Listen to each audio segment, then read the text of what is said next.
Hey, it's John Toda here, and we're rolling into the third session here in this series on enterprise selling.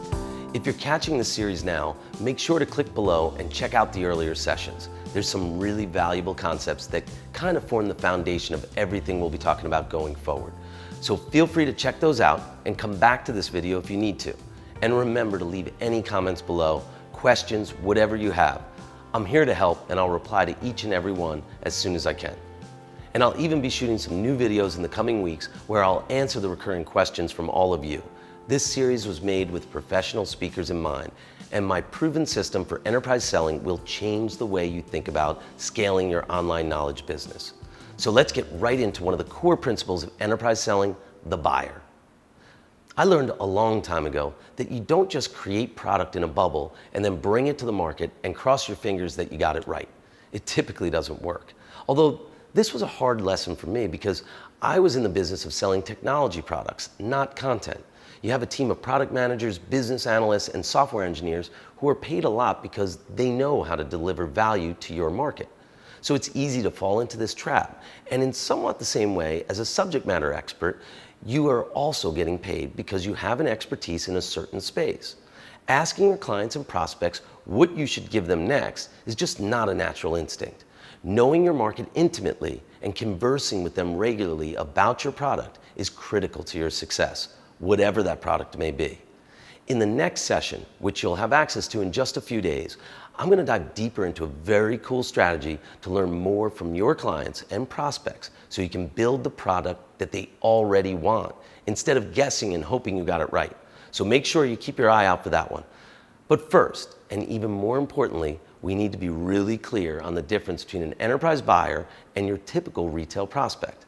This is so important to grasp if you're just getting started in the enterprise market, but it's also a good refresher even for those of us who have been selling the enterprise for years. It's a different lens through which you look at your sales and communications process. As many of you already know, a lot of my content is very technical stuff. But this video is all about core business principles and understanding how an enterprise executive differs from a small business owner. So a little background here first. As I mentioned in an earlier video, I built my first business on enterprise selling. I wouldn't have been able to compete in the competitive software space without financing or some anchor enterprise clients. I had already raised a little bit of money early on in my business, but it was so time consuming and it was a really difficult sales job. So after raising just over $500,000, I realized that for me at least, I didn't like the idea that I hadn't actually generated any meaningful revenues, yet I kind of felt like I was always making excuses for that. So I decided to spend the same amount of time on sales that I was spending on raising money.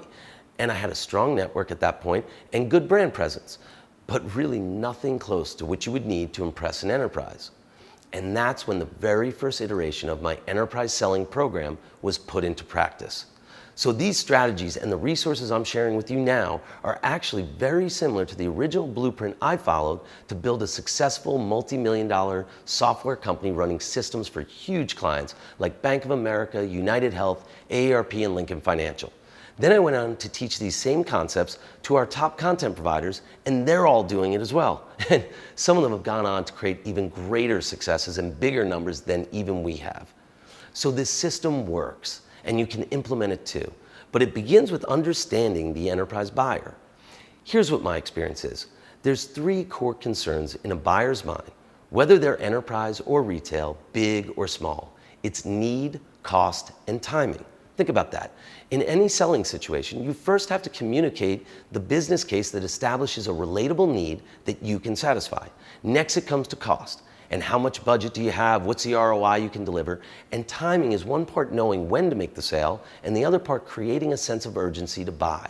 So need, cost, and timing are there in any selling situation. But the way your buyer looks at these concerns is dependent on who they are and the constraints they've got to work with.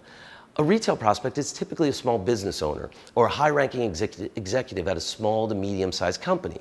You can easily create a persuasive need and relate it to them specifically. After all, you're an entrepreneur as well. We get each other. You understand the pain points, and your online course gives your prospect a shot at resolving them within a reasonable cost. And that cost is fairly easy to get approved, but it's coming right out of that small business owner's pocket. So there's some emotional attachment to those dollars. And timing in the small business world is typically ASAP. Get me results yesterday and I'll be happy. They just need to generate meaningful revenue and earnings fast. And if your content can help, well, they'll give you a shot. Now in the enterprise world, this is so different. First, you don't present the need to them, they request it from you. In fact, enterprises have an acronym for this that many of us have heard far too many times, and it strikes fear into all of us. It's the dreaded RFP, or a request for proposal. This is short for we get paid to know what we want, and your sales job is to either check the box off or not. There's very little creativity allowed. See, the deal is you can't really convince an enterprise manager or executive that your content is the one thing that will increase their revenues and earnings. Every vendor wishes they can make that case, but we can rarely take full credit for any increase in productivity. Trust me, there's a lot of vendors lined up with their hands out when numbers are up, and each one of us is claiming that it's all because of me. At the end of the day, what motivates an enterprise manager or executive most is advancing their career. If they can show they make an impact spending their budget wisely, they're on the right track. And when they make too many wrong calls, that track doesn't look so good anymore. So understand they can be a little risk averse because their livelihood is on the line if too many vendors fail them. Align your sales approach with this motivation unique to an enterprise buyer, and you'll create a much stronger connection. And then there's cost. In most cases, a home office executive at a large company has little to no emotional attachment to the actual dollars. It's not really their money after all. Not in the way it would be for a small business owner, of course, but they have a budget and they've got to spend it. In fact, if they don't use it, they lose it. So in some ways, reducing your price for them doesn't really help them at all. You may even be helping them to spend less money with you next year. And that's not the real goal for any of us. And finally, timing. Enterprise buyers typically follow a purchasing cycle. You need to know when budget season is and when it's closing, because it doesn't matter how awesome your product is or perfectly suited to their needs. If the budget is already allocated somewhere else, it's not coming to you. But time it right and be the one vendor in front of that enterprise buyer at the appropriate time, and they'll give you a serious look. This is where a strategy of cascading pilots comes into play and will make an awesome impact in this area of your business. Field champions and cascading pilots are two strategies I adopted years ago to support my own enterprise selling, and it changed my business. We'll dive deep into these concepts in the next session.